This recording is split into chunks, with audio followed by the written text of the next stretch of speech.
नमस्कार दोस्तों। वर्तमान में एक बहुत बड़ी समस्या से हम सभी लोग गुजरते हैं। इसे कहते हैं नॉइस पॉल्यूशन, जिसे हम ध्वनि प्रदूषण कहते हैं।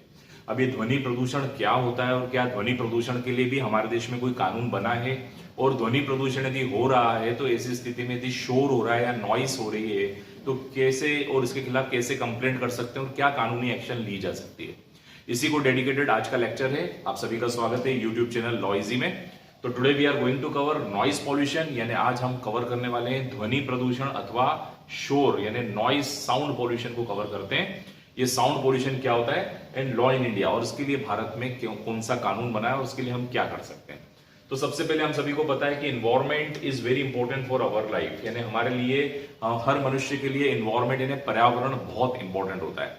पर्यावरण को ही प्रकृति कहते हैं, किंतु वर्तमान में प्रकृति के साथ जिस प्रकार से छेड़छाड़ की जा रही है, जिस प्रकार से मनुष्य अपने हितों के लिए प्रकृति का दोहन कर रहा है, उससे धीरे धीरे प्रकृति कहीं ना कहीं इम्बैलेंस हो रहा है, पर्यावरण में असंतुलन आ रहा है, जिसका कारण हम देखने को हमें मिलता है पॉल्यूशन के रूप में।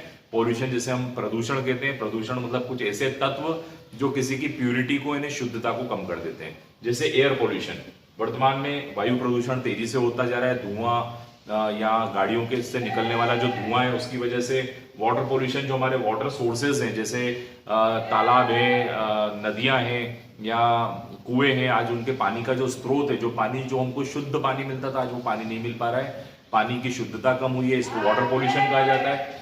न्यूक्लियर पोल्यूशन, वर्तमान में जगह जगह पर मोबाइल टावर्स की स्थापना की कर दी गई है, जिसकी वजह से न्यूक्लियर पॉल्यूशन भी हमें देखने को मिलता है। ठीक उसी प्रकार एक ध्वनि प्रदूषण भी है जिसे हम शोर कहते हैं, और इसका हमारे स्वास्थ्य पर बुरा प्रभाव पड़ता है। इसको कहा जाता है noise pollution. It is called noise या साउंड पॉल्यूशन भी इसे कहा जाता है। तो नॉइस पॉल्यूशन का मतलब एक ऐसी आवाज, आप सभी को पता है आवाजें दो प्रकार की होती है। एक होती है मधुर आवाज, एक ऐसी आवाज संगीत जिसे हम कहते हैं जो हमें मन में शांति देते हैं। कई बार हम संगीत सुनते हैं तो हमारे टेंशन दूर हो जाते हैं, हमारी मानसिक स्थिति ठीक हो जाती है एक प्रकार से।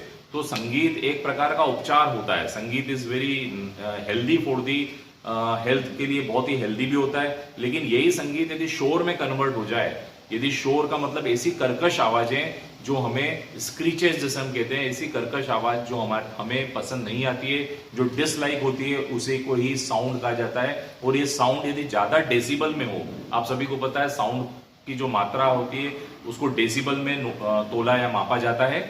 तो साउंड यदि ज्यादा हो जाए तो ये हेल्थ के लिए बुरा प्रभाव क्रिएट करता है, यानी हमारी हेल्थ यानी हमारे स्वास्थ्य के लिए बुरा प्रभाव क्रिएट करता है।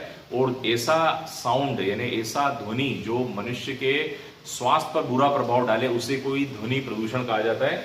इट कॉजेज हाइपरटेंशन, यानी ज्यादा आवाजें या शोर जो होती है ये तकलीफ देती है, इससे हाइपरटेंशन की प्रॉब्लम अराइज होती है। स्ट्रेस मतलब मानसिक दबाव, तनाव की प्रॉब्लम्स अराइज होती है। हियरिंग लॉस, जो व्यक्ति ज्यादा शोर में रहता है, ज्यादा साउंड में रहता है, धीरे धीरे उसकी लिसनिंग कैपेसिटी यानी सुनने की जो क्षमता है वो कम हो जाती है। स्लीप डिस्टर्बेंस, रात को नींद ना आना, ये भी एक साउंड पॉल्यूशन का एक बहुत बड़ा एडवर्स इफेक्ट होता है, प्रतिकूल प्रभाव होता है। और कई जगहों पर बीपी बढ़ जाती है या बीपी घट जाती है, तो बीपी की इम्बैलेंस की प्रॉब्लम्स भी अराइज होती है साउंड पॉल्यूशन से।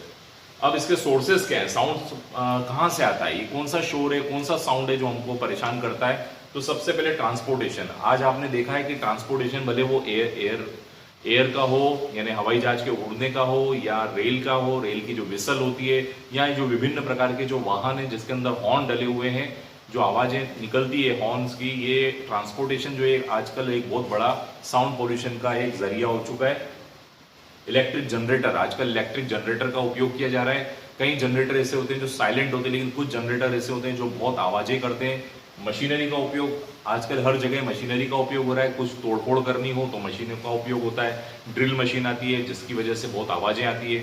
तो ये जो मशीनरी का उपयोग है, एक्सप्लोजन, कई जगहों पे जैसे पटाखे, क्रैकर्स होते हैं या एक्सप्लोजिव पदार्थ है, जो विस्फोटक पदार्थ है जिसमें विस्फोट किया जाता है, उसकी वजह से भी साउंड पॉल्यूशन अराइज होता है। इंडस्ट्रियल, वर्तमान में इंडस्ट्री और फैक्ट्री की स्थापना की गई है, फैक्ट्रीज इंडस्ट्रीज में भी बहुत सारी मशीनरी का इंस्टॉलमेंट किया जा रहा है।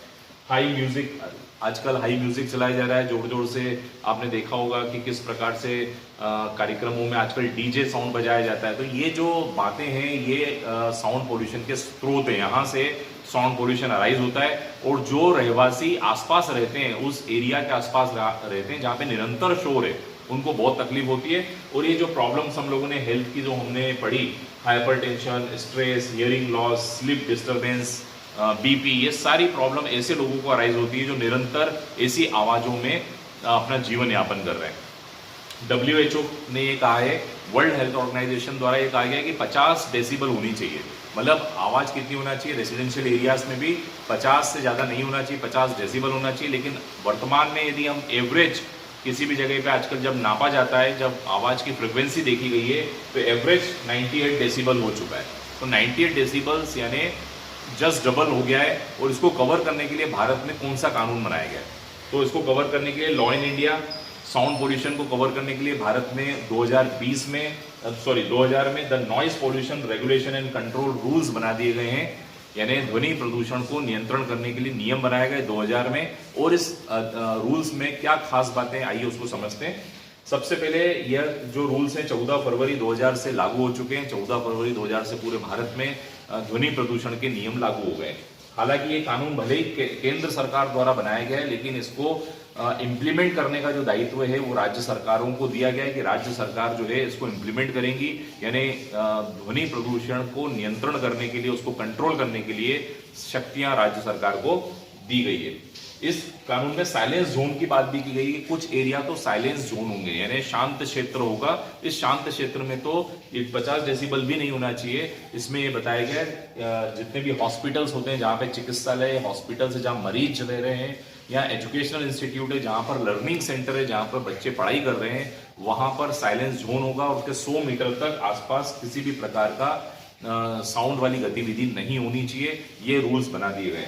इसके अलावा लाउड स्पीकर के लिए बताया गया कि लाउड स्पीकर पब्लिक प्लेसेस पे नहीं चलाया जाएगा। पब्लिक प्लेसेस पे यदि लाउड स्पीकर चलाना है तो पहले परमिशन चाहिए। रिटर्न परमिशन के बिना पब्लिक प्लेसेस पे लाउड स्पीकर अलाउड नहीं है। दूसरी बात, रात को 10 बजे से लेकर सुबह 6 बजे तक तो बिल्कुल भी नहीं है, उसमें तो परमिशन भी नहीं दी जाएगी। तो रात को 10 से लेकर सुबह 6 तक में पब्लिक प्लेसेस पे लाउड स्पीकर अलाउड नहीं है। यदि आपको चलाना है तो बंद कमरे में या बंद ऐसे एरिया में चलाएंगे जो रेसिडेंशियल एरिया से बहुत दूर हो, यानी आवासीय क्षेत्र से दूर हो। तो आपने देखा होगा आजकल जितने भी मैरिज गार्डन है जहाँ पे विवाह होते हैं, विवाह मैरिज गार्डन जो है वो रेसिडेंशियल एरिया से बहुत ज्यादा दूर स्थापित किए गए ताकि वहां पर म्यूजिक फंक्शन और डीजे वगैरह चलाया जा सके। इसके लिए कंप्लेंट कहाँ करें? तो इसके लिए कंप्लेंट करने के लिए डिस्ट्रिक्ट मजिस्ट्रेट यानी कलेक्टर को आपको एप्लीकेशन देनी पड़ेगी। यदि किसी भी प्रकार की ध्वनि प्रदूषण आपके यहाँ हो रहा है, आपकी नींद डिस्टर्ब हो रही है, तो इस स्थिति में डिस्ट्रिक्ट मजिस्ट्रेट या commissioner of the police commissioner को आपको कंप्लेंट रिटर्न में कंप्लेंट करनी पड़ेगी। और उस रिटर्न में कंप्लेंट करने के बाद वो जो अथॉरिटीज हैं वो वहां पर देखेंगे कि वाकई में डेसिबल ज्यादा है, तो ऐसी जगहों पर जहां से वो आवाजें आ रही है उनके खिलाफ वो एक्शन लेंगे। ये है मित्रों ध्वनि प्रदूषण और उसका कानून हमारे देश में और उसकी प्रक्रिया कि हम कौन से कानूनी स्टेप ले सकते हैं ध्वनि प्रदूषण से स्वयं को बचाने के लिए। I hope you enjoyed this lecture. Kindly subscribe my channel law easy.